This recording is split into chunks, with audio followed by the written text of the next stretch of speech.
कवि वैद्यनाथ द्वारा रचित फसल ये दूसरा काव्य है जो इस प्रकार है। एक के नहीं, दो के नहीं, ढेर सारी नदियों के पानी का जादू।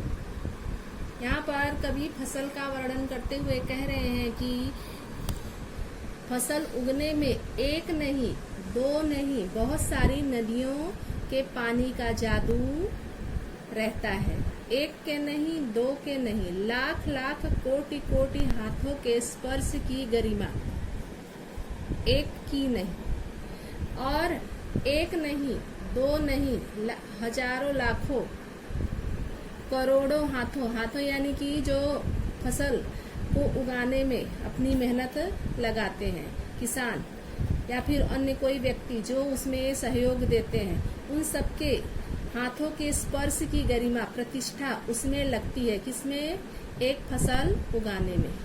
एक की नहीं,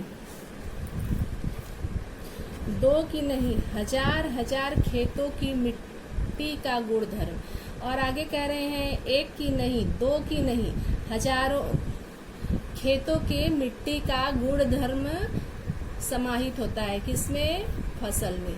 फसल क्या है? प्रश्न पूछ रहा है कि यह फसल क्या है, फिर आगे उत्तर दे रहे हैं। और तो कुछ नहीं, वह नदियों के पानी का जादू है, वह हाथों के स्पर्श की महिमा है, भूरी काली संदली मिट्टी का गुणधर्म है। पहले इन्होंने बताया कि लोगों के हाथों यानी किसानों के मेहनत का, नदियों के जल का, इन सब के गुणधर्म से जो है फसल उगता है। आगे वो बता रहे हैं कि फसल क्या है। फसल क्या है? नदियों के पानी का जादू है, किसानों के हाथों का स्पर्श है, उसकी महिमा है, और काली भूरी सदली मिट्टी का गुणधर्म है। रूपांतर है सूरज की किरणों का। सूरज जब पृथ्वी पर पड़ता है, रूपांतरित होकर वह फसलों को उगाने में मदद करता है। सिमटा हुआ संकोच है हवा की थिरकन का, और हवा के थिरकन का एक रूप है।